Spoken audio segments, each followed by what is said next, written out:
Everyone, welcome back to my YouTube channel. Ma'am, chapter number 6 तो खत्म हो गया था ना। तो आखिर आपने ये वीडियो वापस क्यों बनाई? क्यों आप फिर से यूपीआई करवा रहे हो? हमने तो यूपीआई पहले ही वो पार्ट में कर लिया था। तो एक सेपरेट पार्ट की क्या जरूरत है यूपीआई करने की फिर से? So guys, the answer is simple. मेरे को लगा कि पिछली वीडियो में मैंने डिजिटल वॉलेट और यूपीआई का टॉपिक थोड़ा सा रश कर दिया था। एंड यूपीआई एक ऐसा टॉपिक है जो बहुत ही ज्यादा इंपॉर्टेंट है। अगर मैं आपके डीयू एग्जाम्स की बात करूं तो इसके रिगार्डिंग बहुत सारे क्वेश्चंस बन सकते हैं। एंड आपको पता होना चाहिए कि कैसे क्या आंसर लिखना है। सो ये पर्टिकुलर वीडियो सिर्फ यूपीआई पे डेडिकेटेड है। अगर आपको पिछली वीडियो से अच्छे से चीजें समझ में आ गई है तो आप स्किप कर सकते हैं, but I would not suggest you to skip this video because ये एक इंपॉर्टेंट क्वेश्चन है चैप्टर नंबर 6 में। आज हम यूपीआई के बारे में फिर से पढ़ेंगे, थोड़ा सा और डिटेल में समझेंगे और थोड़ा सा डिटेल में एडवांटेजेस करेंगे बिकॉज उस टाइम मैंने ये डिस्कस नहीं करा था। तो आपका आंसर हमेशा एक इंट्रोडक्शन के साथ स्टार्ट होना चाहिए जब भी आपके लिए ये टॉपिक आता है। अब इंट्रोडक्शन में आप क्या लिख सकते हैं? सो गाइस, आपको पता होगा कि यूपीआई का सिस्टम 2010 में ही आ गया था। क्या उस टाइम इतना फेमस था ये? क्या उस टाइम आपके मॉम एंड डैड यूज करते थे? नहीं करते थे, राइट? तो ये कब आया हमारी इकोनॉमी में, हमारी कंट्री में? कब ये फेमस हुआ? After demonetisation. आफ्टर डीमोनेटाइजेशन, जब इंडिया ने डिजिटल इंडिया के ऊपर बहुत ज्यादा रेवोल्यूशन चलाया कि भाई अब बहुत हो गया, इंडिया पीछे नहीं रहेगा, इंडिया के हर घर में यूपीआई होना चाहिए, डिजिटल पेमेंट्स होनी चाहिए, तब जाके यूपीआई एक घर घर इनिशिएटिव बना।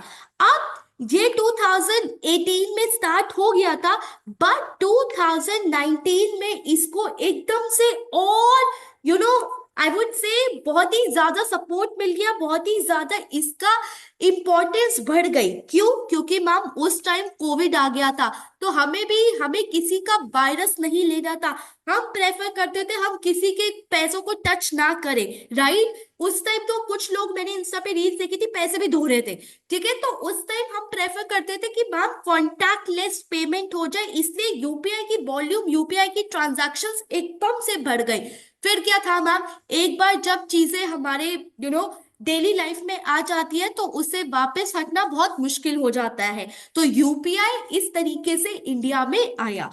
ये सब चीजें आप अपने आंसर के इंट्रोडक्शन में लिख सकते हैं। क्या ये सब बात अब क्लियर हुई? ओके। तो गाइस देखो, ये एक पेमेंट एंड सेटलमेंट इंफ्रास्ट्रक्चर था, राइट? आरबीआई ने इसके लिए बहुत सारे रूल्स एंड रेगुलेशंस निकाले सो दैट इस चीजों में कुछ भी फ्रॉड ना हो, इन चीजों में कुछ भी दिक्कतें ना हो। RBI was also very very very very very serious about this. ठीक है, अब यूपीआई होता क्या है? यूपीआई अब मैं बताती हूँ यूपीआई चलता कैसे है, कैसे चलता है। देखो, लेट्स से आप लोगों के पास बैंक अकाउंट है। ठीक है, तो आपके पास एसबीआई का बैंक अकाउंट है जिसमें 30,000 रुपीज का बैलेंस है। ओके, अब ये बैंक अकाउंट आप पेटीएम ऐप डाउनलोड करो, वहां पे अपनी यूपीआई आईडी जनरेट करो, केवाईसी करो, आधार कार्ड अपलोड करो, आपका पेटीएम ऐप सेटअप हो जाएगा। अब आप अपने पेटीएम को अपने बैंक अकाउंट से लिंक करो। ठीक है, तो अब आप सिंपली पेटीएम को खोलो, क्यूआर कोड स्कैन करो, 4 डिजिट पिन डालो और आपका पेमेंट हो जाएगा आपके ये बैंक अकाउंट से, आपके ये बैंक अकाउंट से। ठीक है, तो इस तरीके से आपका क्या चलता है? इस तरीके से आपका यूपीआई चलता है। ओके, नाउ आप दो चीजें कर सकते हो। यहाँ पे आप पैसा सेंड कर सकते हो जिसे हम कहते हैं पुश ट्रांजैक्शन, और आप पैसा रिसीव कर सकते हो जिसे हम कहते हैं पुल ट्रांजैक्शन। ओके, तो आप इस यूपीआई से पैसे ले भी सकते हो और पैसे दे भी सकते हो। क्या सबको ये बात समझ में आई? Okay. UPI is a system that allow multiple bank accounts merged into a single mobile application. अब मैंने तो आप लोगों को बोला कि आपका एसबीआई में बैंक अकाउंट है, कुछ लोगों का हो सकता है एसबीआई में हो, आईसीआईसी में हो और पीएनबी में हो। अब ये तीनों बैंक अकाउंट आप लिंक कर सकते हो पेटीएम से। और जब आप पेमेंट करोगे ना तो आपके पास ऑप्शन आएगा आपको किस बैंक अकाउंट से पेमेंट करनी है। So you can actually link different different bank accounts in a single app. एक ऐप में आप अलग अलग बैंक अकाउंट्स लिंक कर सकते हैं। ठीक है, तो यूपीआई एक ऐसा सिस्टम है जो आपको ये अलाउ करता है। पीयर टू पीयर, आपने अपने फ्रेंड को बोला चल भाई मुझे पैसे दे, पैसे भेज, तो this is peer to peer. Peer to merchant, आप अपने दुकान पे गए, किसी दुकान पर आपने टॉफी खरीदी, तो peer to merchant, peer to merchant. अब इससे फायदा क्या है? एक जगह लेट्स से चिंटू, एक जगह चिंटू कैश यूज कर रहा है, एक जगह चिंटू यूपीआई यूज कर रहा है। 1 रुपए की टॉफी खरीदने के लिए इसे 10 रुपए का कैश ले जाना पड़ेगा, 9 रुपए वो छुट्टा ढूंढेगा, दुकानदार फिर वो वापस देगा, और कई बार 9 रुपए होंगे भी नहीं, वो कहेंगे सर एक और टॉफी ले लो। यूपीआई क्या है? 1 रुपए यूपीआई करा, बात खत्म। सो ऑब्वियसली एक ये कंफर्ट है, एक ये कन्वीनियंस है, एक ये इजी टू यूज है for the users, for the users. तो यूपीआई, अब देखो, अब आपको अपना आंसर कैसे लिखना है। सबसे पहले इंट्रोडक्शन, इंट्रोडक्शन में मैंने आप लोगों को क्या समझाया कि कैसे डीमोनेटाइजेशन, डिजिटल इंडिया, कोविड, और कैसे ये हाउस होल्ड, हर हाउस होल्ड में कॉमन बन गया। ठीक है, फिर आप लिखोगे meaning of UPI which is this box. Fine, why it is so common nowadays? Because it allows peer to peer and peer to merchant transaction, and it is easy to use and offers convenience. अब next चीज आती है characteristic. ये एक direct question आ सकता है, what are the characteristics of UPI, what are the characteristics of UPI. So सबसे पहले कैरेक्टरिस्टिक्स होती है कि आप इसे एक्टिवेट कैसे कर सकते हो। It can be easily activated by downloading any app. ठीक है, पेटीएम हो गया, अमेजोन हो गया, योर गूगल पे हो गया। फाइन, आप वहां पे क्या करवाओगे? केवाईसी करवाओगे। कैसे करवाते हैं वो? आधार कार्ड डाल के, अपनी फोटो अपलोड करके। फिर आप एक यूपीआई आईडी जनरेट करते हो जो ऑटोमेटिकली हो जाता है। एंड देन जब भी आपको पेमेंट करनी होती है आप क्या डालते हो? एक पिन, आप क्या डालते हो? एक पिन। ठीक है, तो ये होता है एक्टिवेशन के लिए। सेकेंड आता है कि इस यूपीआई से सारी की सारी पेमेंट्स करी जा सकती है। ओके, दो तरीके की चीजें हो सकती है, एक होती है पुश ट्रांजैक्शन, एक होती है पुल ट्रांजैक्शन। पुश जब आप पैसा पे करते हो, किसी को पैसा भेजते हो। पुल मतलब किसी से पैसा आप लेते हो। अब द मोस्ट इंपॉर्टेंट पॉइंट, इसमें 5 लोग इन्वॉल्व होते हैं, इसमें 5 पार्टिसिपेंट्स इन्वॉल्व होते हैं। कौन से 5 पार्टिसिपेंट इन्वॉल्व होते हैं? सबसे पहले ऐप, पेयर्स ऐप, क्या? Let's say Paytm. ठीक है, फिर इन्वॉल्व होता है एनपीसीआई जो एक कनेक्टिंग लिंक होता है। फिर होता है आपका इशूअर का बैंक, जिसने पेमेंट करी उसका बैंक। फिर एक होता है रिसिपिएंट बैंक, जिसको पैसे मिलने हैं उसका बैंक इन्वॉल्व होता है। एंड फाइनली आपका पे, फाइनली आपका पे। ठीक है, कि जिसे आपने ये ऐसे यू नो यूज किया, आई वुड से, जो फाइनली इन्वॉल्व होता है। ओके, ये आई टेल यू ये फिफ्थ पॉइंट क्या है, जस्ट गॉट कंफ्यूज। ठीक है, आप ये अभी एज ऑफ नाउ 4 याद रखो, I show you the figure, उसमें मैं आपको पांचवा भी बताऊंगी।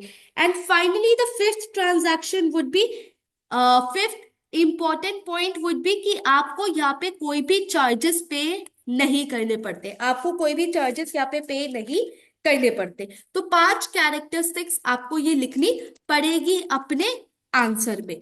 ओके, डिस्क्रिप्शन क्या है, कैसे वो काम करता है, एक हमारा आईडी बनता है, ये सब मैं पिछले वीडियो में बता चुकी हूँ। इजी टू यूज है, डाटा सिक्योरिटी है, यूपीआई आईडी है, एंड ट्रांजैक्शन प्रोसेस है। देखो ये है, हाँ ये है ये, तो ये इंपॉर्टेंट है, ये आपके बुक में भी गिवन है ये सेम फिगर।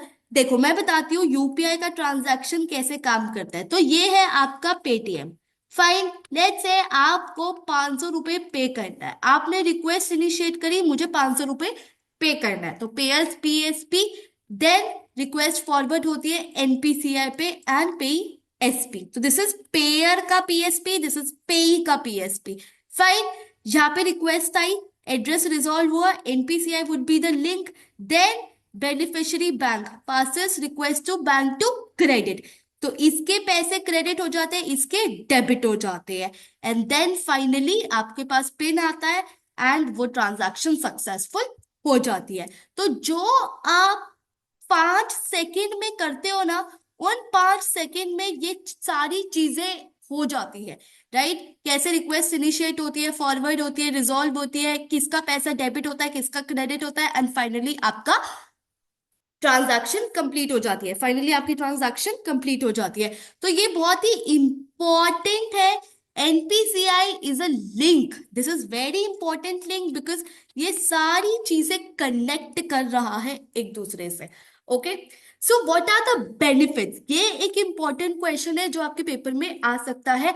सबसे पहले बेनिफिट्स, बेनिफिट्स किस किस को, सबसे पहले बेनिफिट्स कस्टमर को। अगर आज एक कस्टमर है, लेट्स से रुचि है, लेट्स से चिंटू है, तो इसे फायदा क्या है, what is the benefit of UPI?